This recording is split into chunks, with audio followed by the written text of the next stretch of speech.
Hello and good evening. My name is Adam Grocott. I am an ICT champion at Greenville School, a small school on a small island in Jersey, but a school with a big mentality and a school that's allowed me to think creatively about how we use Microsoft Forms.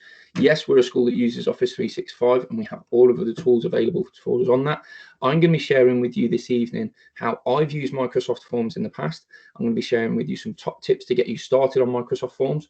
I've got some PowerPoint slides. I've got some live demonstration. I've got some questions that I want to be throwing into the chat. So please do get involved with this evening's session. I'm going to launch into my PowerPoint presentation now and start sharing my slides. As I've got James Bennett on the call, I'm going to ask James if you wouldn't mind confirming that when I start sharing my desktop that you can see it for me and that you can see my PowerPoint presentation. That's obviously going to be an integral part of my communication this evening. But I am going to ask that that's all confirmed and everything. So as I see it now, I am launching my PowerPoint slides. James, if you wouldn't mind turning on your microphone and confirming that you can see that for me, please. Yes, I can see it, Adam. Brilliant. That's superb. So this is me. I'm at Grocott. You'll find me on Twitter. Feel free to reach out and stay in touch. I started off what my Microsoft Education Centre journey as a Microsoft Innovative Educator 3 years ago. And one of the first badges that I took on the Microsoft Education Centre was about Microsoft Forms. It was very prevalent at the time. We were looking as a school for a free tool that we could generate student information from, that we could use for staff. And in the 3 years that we've then been using Microsoft Forms, we've literally had every end of the spectrum for Microsoft Forms. We've used it for collecting what we call round robins on students, picking up student behaviour traits, picking up student engagement traits, looking at different subject areas. We've used it as an assessment tool for our students. We've even used it for our social do's, where we then collect and curate music choices for when we as a group of teachers have a get together. We've literally used Microsoft Forms for anything. And I often find myself asking my colleagues, if you're wanting to find something out, if you're looking at collecting any form of responses, then do it on Microsoft Forms. It's an absolutely brilliant tool, and it's built into the Office 365 package. So whilst we're discussing that, and whilst I'm demonstrating this information, if anyone has used Microsoft Forms for anything, please feel free to throw it into the chat now, whilst I get started with Microsoft Forms. And the first thing that most people ask me straight off the bat is, what's the difference? If you go to office.com and you pick the Forms tab, I want you to know that you've got two options. You've got templates that you can pull upon from existing material. If you were looking for something that's out there, Microsoft have built those in for you. But other than that, you've got two choices. One is a form and one is a quiz. And many people ask, what is the difference? When you're creating a quiz, you have the possibility to add your own answers. I'll start to demonstrate a little bit later on how I've used that as an assessment for learning tool, and it's absolutely brilliant for that. But adding answers is one of the differences between a form and a quiz. Adding points is also available on quizzes. Naturally, if you're thinking about creating a quiz, you want to probably then put a quiz score to it. You want your students to be able to ascertain that score. And that's something that you can look at, and that's something that you can add in a quiz that you can't add in a form. And the final difference, and the major difference, is the maths tools. I am a maths teacher. I love using the quizzes as assessment for learning tools. So therefore, then being able to build in Microsoft maths tools right here within Microsoft Forms is a huge benefit for me. Okay, I absolutely love using both. There's not a preference for one particularly that I have over the other, but obviously when I'm using them and when I'm thinking about the kind of information that I'm going to try and curate and create for my learners or for my staff, then I'm thinking differently about whether or not I'm using a form or a quiz. Both wonderful, both got lots of add-ons, both got lots of features that we can go into, and I'll start to share some of those with you now. When you're creating one, just think carefully about the kind of question that you're going to create. The first option is that you get a multiple choice. You've got text questions where you can then allow long or short answers. You've got ratings. You've got the opportunity for people to submit a date. Then you've got, under your little drop down arrow over here, you've then got the opportunity to put in rankings, likers, or net promoter scores. You can also add other sections, and I'll be demonstrating a lot of this and a lot of the features later on within the session. But always think carefully whenever you're about to create a form. Just make sure that the data that you get out of this and the information that you get out of this will probably only be as good as how you design it in the first instance. So take the time. It is well worth investing in a very good form. It's well worth investing in a very good quiz. The better you build it, the better the information will be for you to extract at the back end. And Microsoft Forms is brilliant for that. There's loads of artificial intelligence that's built into it to allow you to think and manipulate the data that you've got and the information that it will give you. So let's have a look at what I'm going to call some of the basics, and I don't want it to mean that in a patronizing way or anything else for anyone that's new to Microsoft Forms, or for anyone else who would regard themselves as familiar at it. When I say some of the basics here, truth be told, these are probably some of the things that as a daily user of Microsoft Forms, I tend to take for granted. And it was only when putting this presentation together that I was like, oh my goodness, there are so many good features within it. But going over some of the basics and looking at some of the basic things here, if I was to input a multiple choice quiz, you'll see that straight away I'm starting to type my question in, and because Microsoft Forms has picked up the word is, it's then going to bring about some suggested answers. Straight away I'm saying that the artificial intelligence within it is absolutely superb, but at the one click of the mouse there, I can indicate that yes, those are the responses that I want in, and I can then start adding points. But that's all been picked up from just me typing in a question there in the question box on a multiple choice one. Is Neville Longbottom the true hero? I mean, isn't that a question that we all want answering? But let me just try and go back over that again, just so you can see it again. I've gone to add new, and again, I'm thinking about this. This one's quite a simple question. It's a yes, no, or maybe. But by typing that into Forms, it's then given the option for me. Okay, I can add all of those. Those are into my responses. And then more importantly, if I'm starting to think about how I can then use this as an assessment for learning tool, if that's just a right or wrong quiz question answer that you want your students to get, just give it a point. Give it a point that it will then total up towards the end of it. And the only other thing that I would say is always make it required. Okay, if you're going to be ascertaining information from your staff or from your students, always make your questions required. Make sure that they do it. Make sure that they can't move on to the next question, or they can't submit the form until they've done everything on that form that you want them to do. You don't want any stones left unturned. Okay, so that's one of the basics. Now looking at the text questions here, I'm going to add another one, and this one's going to be a text question. I then want to put my correct answer in, and this is where I have to sometimes be honest. I have to educate my students to say, look, you're going to have to be very, very specific about your spelling. You're going to have to be very specific about how you type it. Just because it's a worded answer doesn't mean to say that you can't pick up a correct answer that you can add a point to that's a required question. Okay, so I'll play that for you again.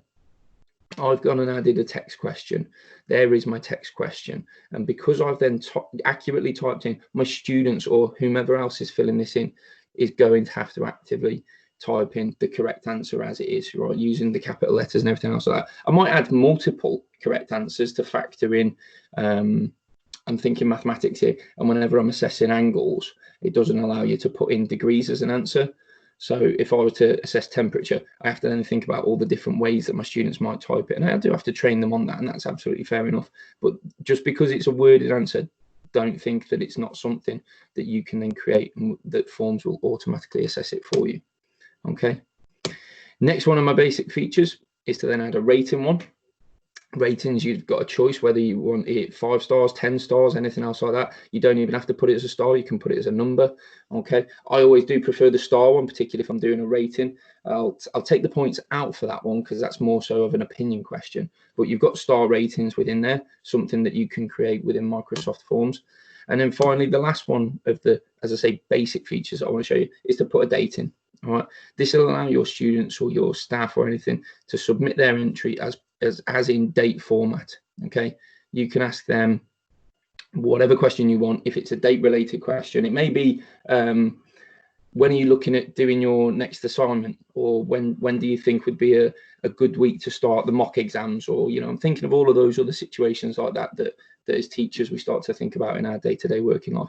But just by putting in a date question, that will then populate and it will pick out at the end of the spreadsheet all of the best possible dates for you, and you'll start to have a look at that.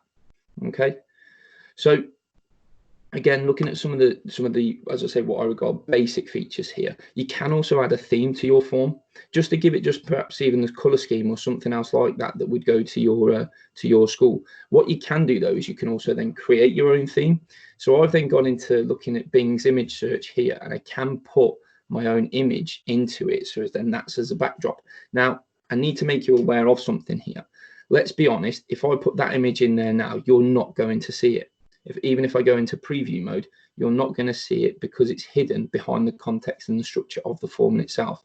So it may be that sometimes less is more, and you just go for one of the basic themes that that Microsoft have put in there for you. I mean, a lot of them are very, very creative with the graphics that they've got in there, but don't be afraid to create your own. I might show you a few examples of that a little bit later on.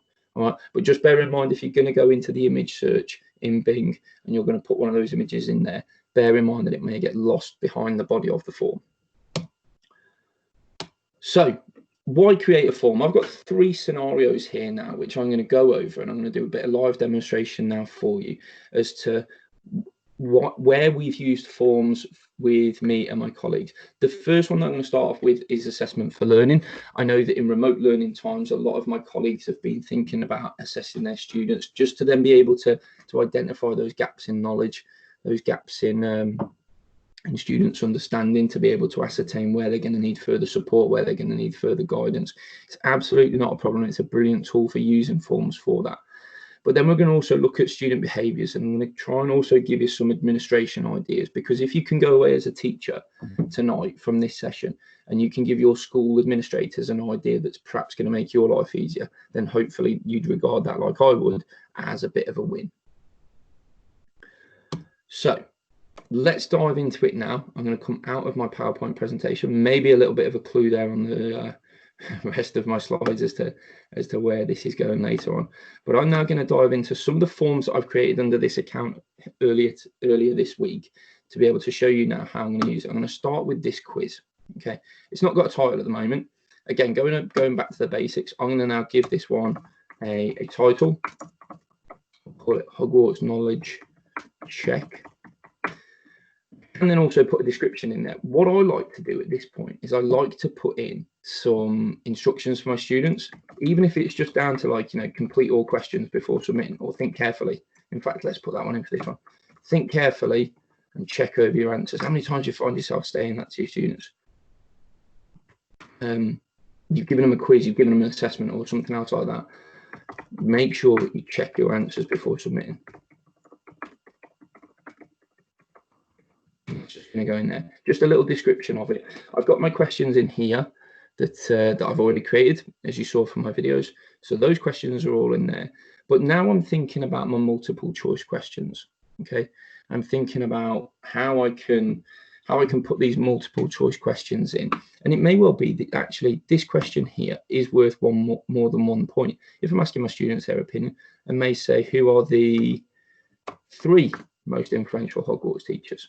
And what I'll do there is, when I go to my settings down here, I will make sure that I shuffle the options, so as therefore then my students can, whenever they see it on different devices, or the students that are next to them, they're gonna have the answers put up in a different order. I mean, I can move that order around if I wanted to myself, but I do just always make sure that when I'm doing multiple choice like this, that I always shuffle the options. It just stops your students, if ever they're in an ICT suite or anywhere else like that, it stops them looking over, going, which one's that one? They go, it's the top one. Oh, okay, brilliant. Just catches them out. Shuffle the options, but do also allow multiple answers. So for this one, I'm going to give it 3 points, and I'm going to actually say that these 3 are the correct answers. And if we've got any Harry Potter fans that are on tonight that want to join in the chat and disagree with me on that, then that's absolutely fine. But I'm just allowing them multiple choice answers, even with a multiple choice question. Doesn't mean to say that there's just only one answer. I used this recently when I was asking my students coordinates questions, and naturally I got the correct coordinate of the point was 5, 3. So what I did was I threw in 5, 3, and I threw in 3, 5, and I've got 4 different coordinate points around my graph as a maths teacher.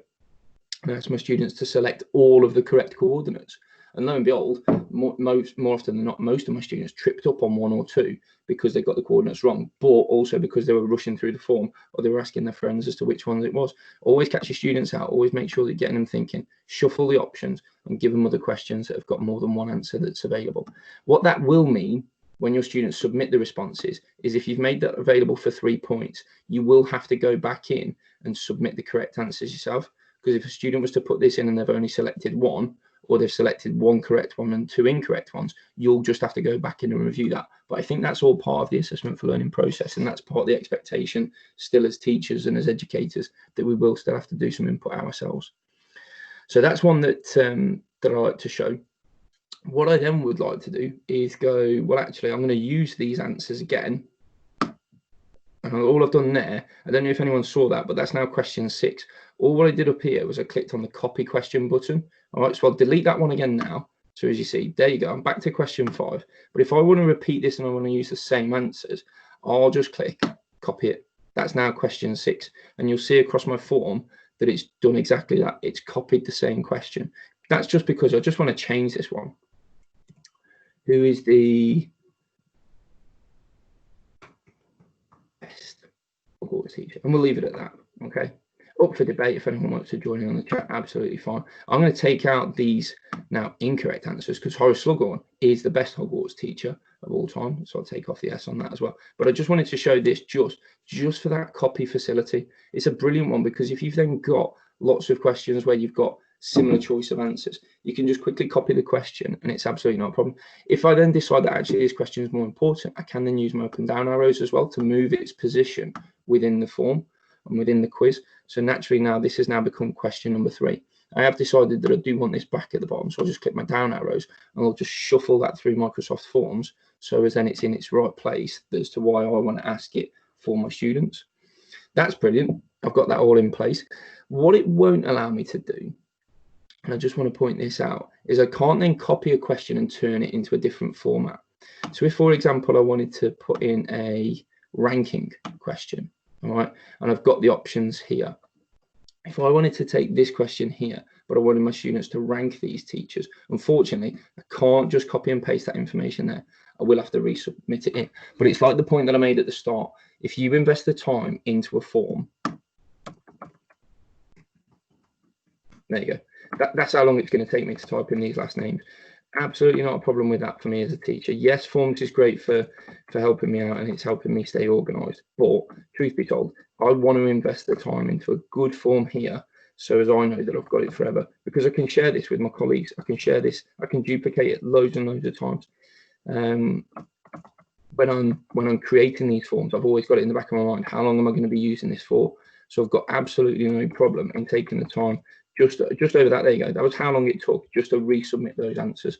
Not a problem for me because I want to be able to use this again and again and again. I'm going to take the time to invest in a good form because of its versatility.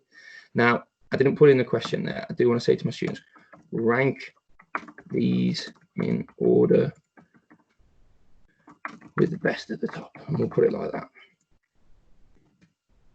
Brilliant way for your students to get involved, brilliant way for your students to think about questions differently. It may well be that you're a history teacher. I know one of my history teachers used this and he said, put these events in the order in which they happened and he'll pick out historical events. It may be that you're a science teacher and you say, list these noble gases and put them in order based on the periodic table of elements. There's loads of different ways that you can use a ranking question. And it's really good because then when your students get it, and I'll just go into preview mode here, what they've then got to do is they've then got to use those shuffle arrows themselves to pick which one goes in which correct order. And they're thinking about this then now. As I say, they're thinking about, if they're in history, they're thinking about key events or anything else like that. And it's a great way of getting your students to engage and think about a question that you've created. And you're doing all of that using Microsoft Forms. It's brilliant. I love it. I love Microsoft Forms. Brilliant tool. Throw into the chat if you've, as I say, if you've used Microsoft Forms, throw into the chat now any ways that you've used it, or if I'm coming up with ideas, or there's a subject that you teach, throw into the chat now how you might use a ranking question, how you might use a yes or no question, or anything else like that. If there's a date question, there you go, history question again. What was the date of this event, or what event, or when did this event take place? Boom, throw a date question in there. It's a superb way of getting your students to engage in it. So feel free to throw those into the chat now as to what you would use these question creators for. What I'm going to show now is how I can then branch these questions, or how I can then even give more supporting questions. So what I'm going to do is I'm going to copy this question, and because I've set the options in the correct order now, when I share it, they'll appear in a random order. So I'm going to put that actually Professor Slughorn is the best of the Hogwarts teachers. So there you go. That's the set answer. What I'm going to do for this question down here, though, now is I'm going to have a go at adding some branching. Branching is a brilliant tool that you've got within Microsoft Forms. When my students have answered this question here, I'm going to branch it to say, well, yeah, you're going to go to the next one or actually it might be that I get them to go to a previous question within it. So let's just go back and let's change this question here. Let's have, who are the best teachers at Hogwarts? Let's branch it from this one, because if I had any branching now when I've got multiple choice options here, these responses I can get to go either straight to the end of the form if they get it right, or I can get them to go back over any of the other previous questions.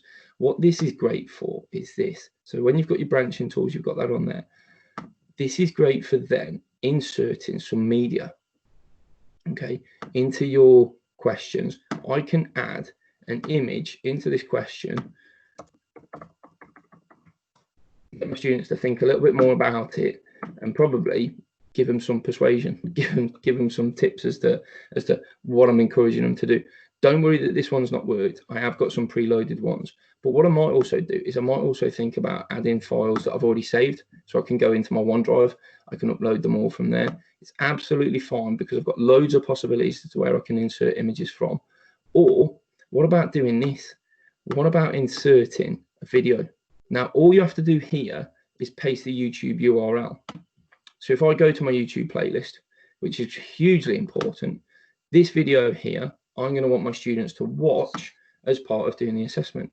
Absolutely not a problem. Let's take the YouTube URL, let's copy it and let's paste it into here. So as that then gets inserted as part of my question, I'm thinking about all the amount of times, especially in lockdown, that we've spoken about flipped learning or accessing remote learning, and thinking about the times where, well, look, I'm giving my students a resource here that they can watch at their own time, at their own pace, that I can then give them some directed questions about. I know that there's a lot of help out there about hyperdocs at the moment and how we can make our pages a lot more engaging that aren't just banging in a load of links. Well, let's bang in some engaging material. Let's give them a video. And it's just as simple as that. As I say, if I've got my playlists organized for all of my useful things from my subjects that I'm teaching about, I've got all of that stored in YouTube. It's brilliant. I can throw them in there and the students can access this and they can watch it without then even leaving the form. How important is that? How important is it that we've said on many occasions that we don't want our students navigating away from different platforms? Superb, not a problem. They don't need to navigate away from this assessment. They don't need to navigate away from this quick knowledge check. They can do this all within Microsoft Forms because I can embed the video and the content in there for them. I can put images in. I can create a point scheme. I'm going back over a few of the things here that you can do because I love all the different possibilities that I've got within Microsoft Forms. Now, one of the things that I spoke about earlier as well was a particular theme. So what I did earlier, and I'll show you this, using PowerPoint, I created myself some PowerPoint slides that I then just saved as an image, and they're superb. They're so easy to do, so versatile in PowerPoint. What that means for me now in my forms is that when I go to theme and I go to this icon here, I mean, don't get me wrong, that's a lovely theme, but it's not really relevant to what I'm creating a quiz about. That octopus is quite funky, as is the deep sea diver over here, but it's not relevant to the form that I'm creating here. I want my students focused, so I don't want distractions happening around the side here. I want everything else that's happening around the side of my form to help focus my students' attention.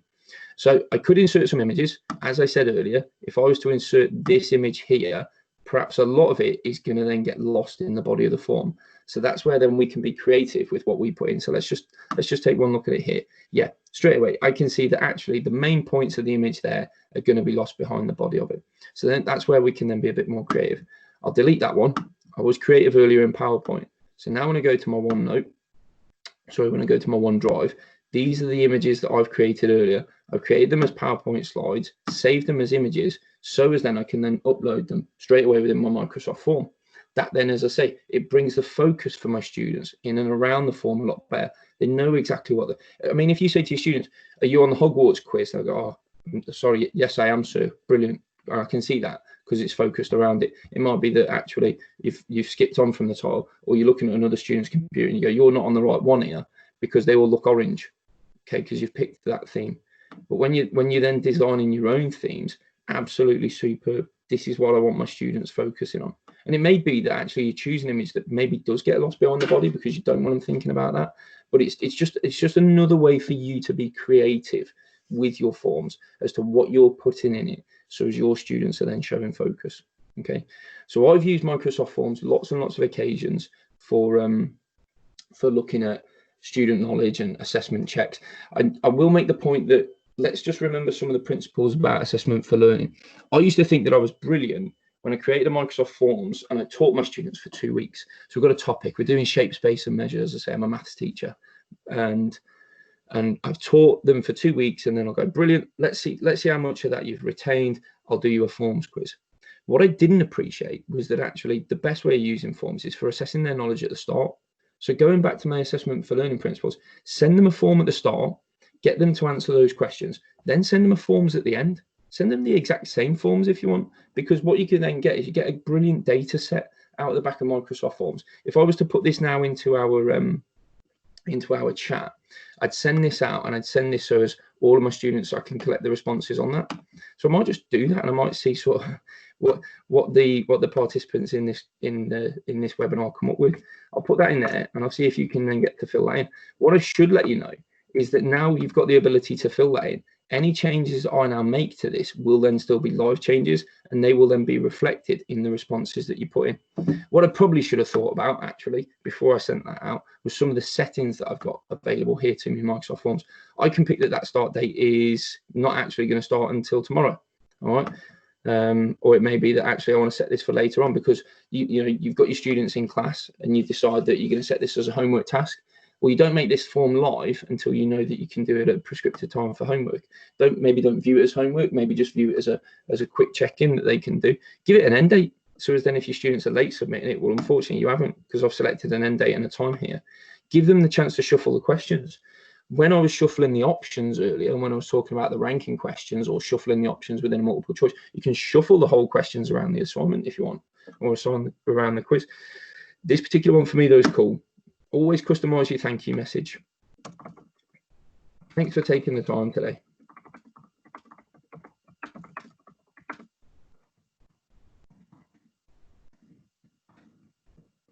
There you go. That was dead quick. That was dead easy. That allows my students to know that I appreciate them. They don't just get some generic message at the end of it. They get a thank you message from me, from their teacher, so as they know that I care about the time that they've taken to care about doing my assignments. And that's a brilliant few settings that you've got within there. It's like with any sort of Microsoft application. You've got 3 dots. Click on them. There's going to be something that you've got in it. The other one that I sometimes do as well, which I just brushed over, turn that off. Don't allow your students to see their score straight away, because some of them will obsess over the score. And if we're using this right as a correct assessment for learning tool, then maybe we actually need to think about what we're doing for our students in terms of engaging in their responses first before they become obsessed with the score. I've seen loads of students that have used Kahoot and other quiz-based applications like that just obsess over the score, and they're so quick to bash the answers and make sure that they get it right. If we're getting our assessment for learning right, maybe you turn off their opportunity to see their score before you send it out. Entirely up to you. You've got that facility within Forms. It's why I love it. There's plenty of ways that you can be creative with it. That's how we use it as assessment for learning. Let's now have a look at these options here. I'm going to go over some of the branching features again here. Let's think about how we've used it for our student behaviours. Let's have a look at monitoring our students' behaviour, and let's think about a situation that might occur in your school where you're looking at trying to find hotspots where students are doing particularly well, or hotspots where students perhaps aren't displaying the best behaviour for learning. You can track all of that in Forms if you create it right. If you take the time to create your form properly, the payoff that you'll get at the end of it's brilliant. So we've created a similar one to this in our school, whereby we're looking at our students' names, we're looking at days of the week, lessons in the day, we're looking at subjects, and then what's the nature of the incident? Is this a positive or is it a negative? Now, what I can do within this form now then here is I can branch it, and I'll show you some effective branching now for what I want to do, because based on whether or not this question, or sorry, the answer to this question is the first one or the second one, will then dictate the rest of the questions that I've got in my form. And again, I've had a bit of fun with this as a massive Harry Potter fan. I go to my 3 dots down here. Again, you see 3 dots, you click on it, it's going to bring you some options. There's my branching. So based on the answers given in this question, if it's positive, I now know that I want the next step to be to go to question 6.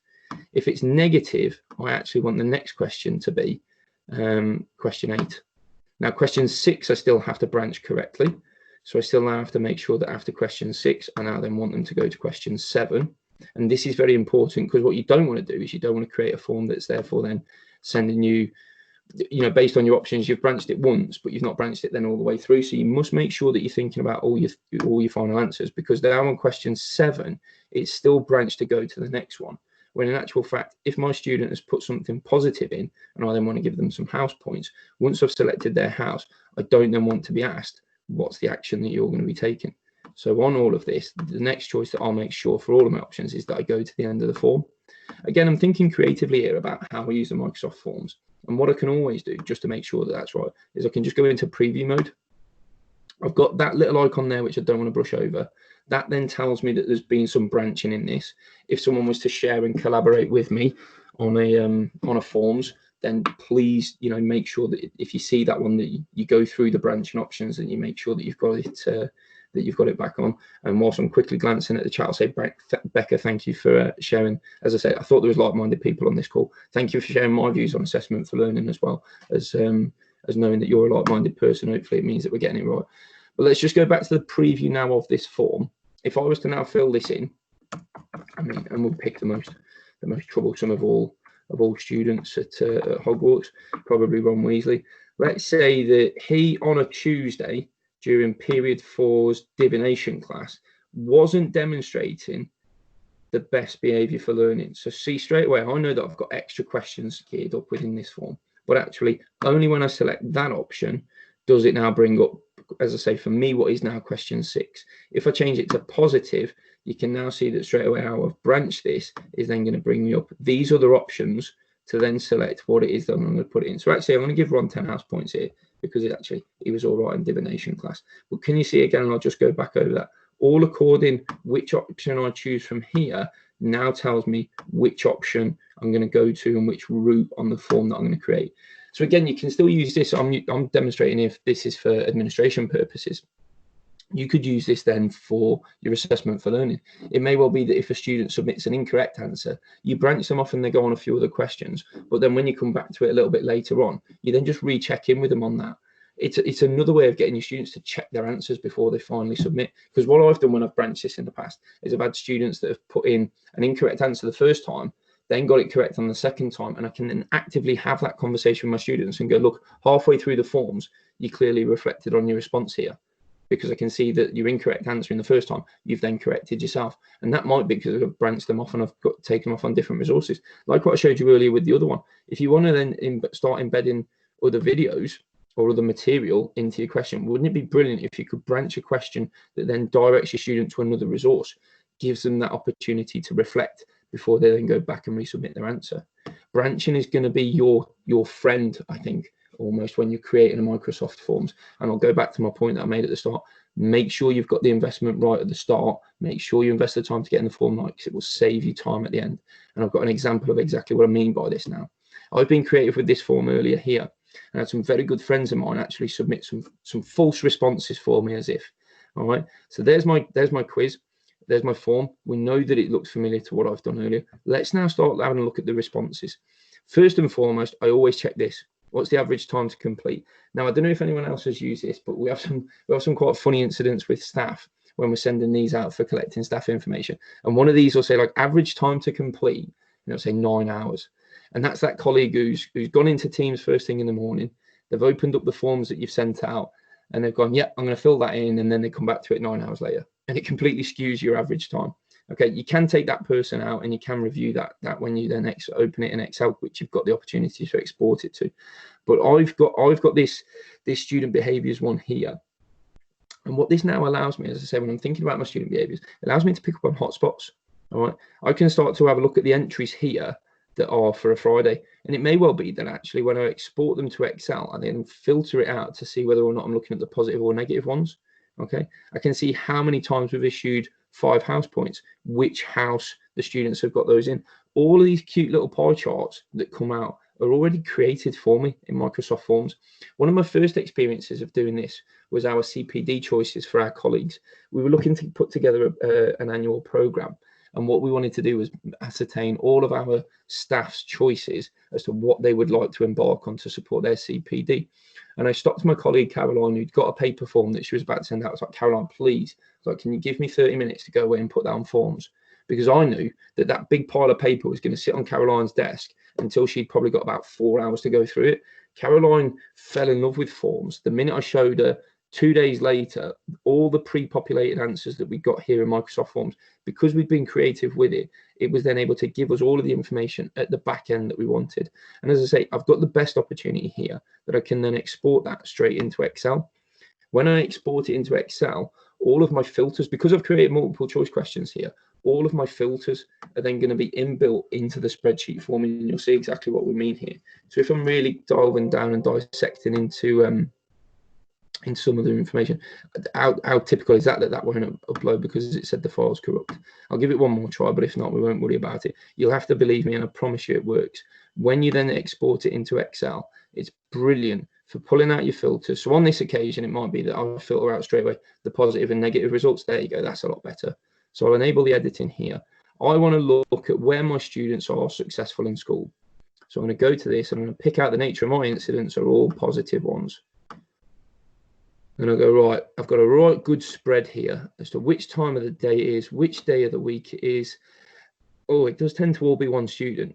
I suppose that's no surprise, really, is it, that it's Hermione? But look, even across my subjects here, I've only got one in Quidditch, only one student, and it was Ron, believe it or not. On a Monday last thing, he must have really been looking forward to Quidditch practice. I don't think he's in Hufflepuff though. Oh no, I'm just looking at the wrong line there. Cedric Diggory is in Hufflepuff. I'm looking at this, I'm extracting all of that information because it's built into all of these filters are built in based on the questions that I've created within the forms. If I'm looking at my negative ones, I'm going to say, okay, perhaps potions isn't going as well at the moment for poor Ron, bless him over here. It's not gone well for Neil Selby either in Defence Against the Dark Arts. But the potions lessons here on a Tuesday, Wednesday and Friday, all in the mornings. What's up with Ron in the morning? Because when we send him off to potions class, he's receiving negative feedback from his lesson. Just have a think about how powerful that could be for you and your students, because what that allows me to now do is to really delve into that student and to start to forge the relationship with my students a lot better, because I can pick up on that. I've built my forms properly, I've been creative with it, and I can say that actually this is now going to give me some real hard evidence from my teacher input to say this is what I'm going to use my forms for.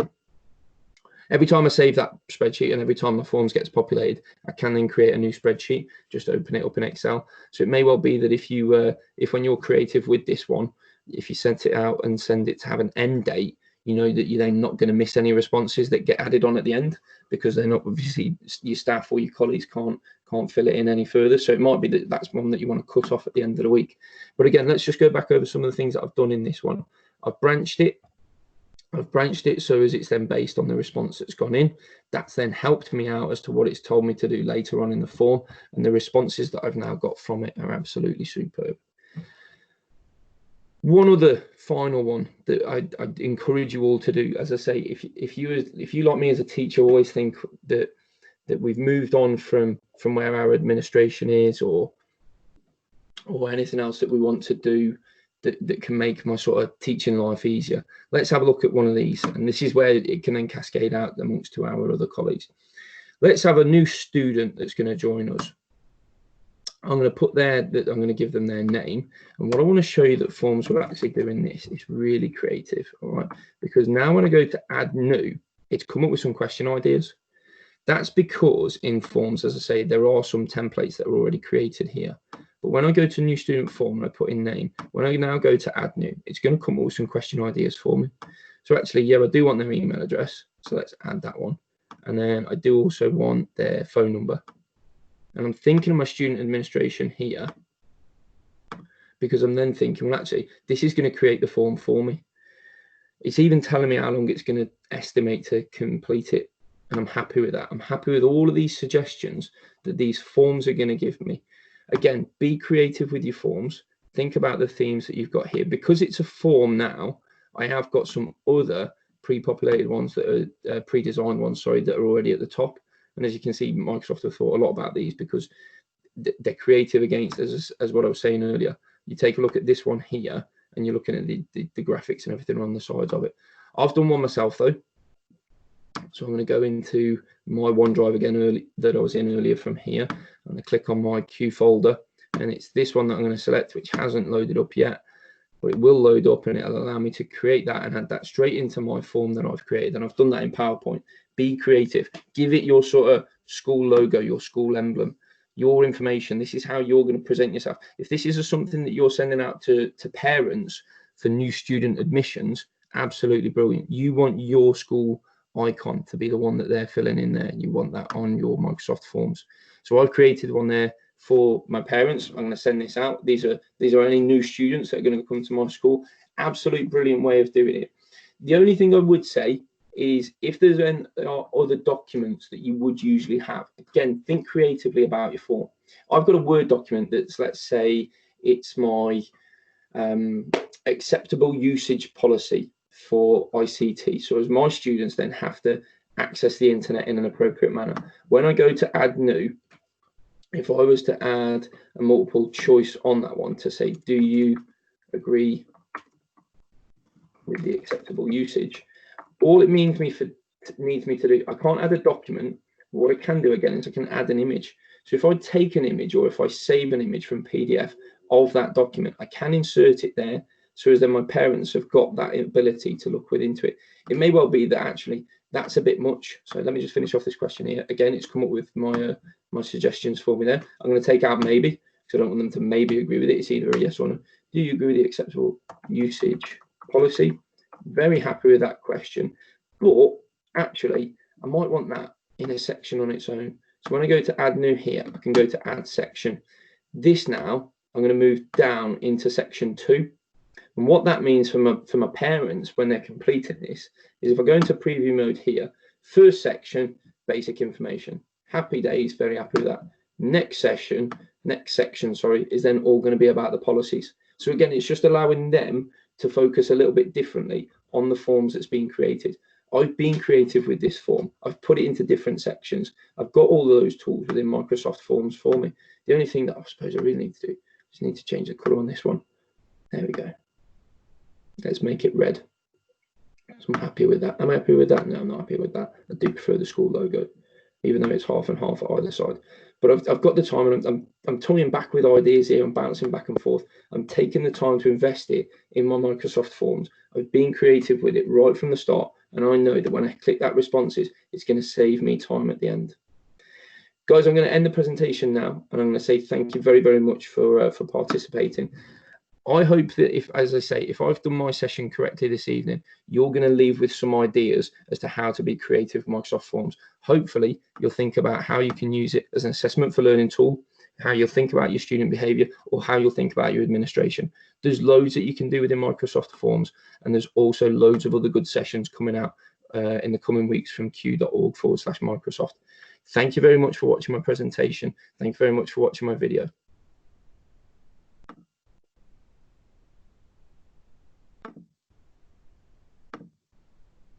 And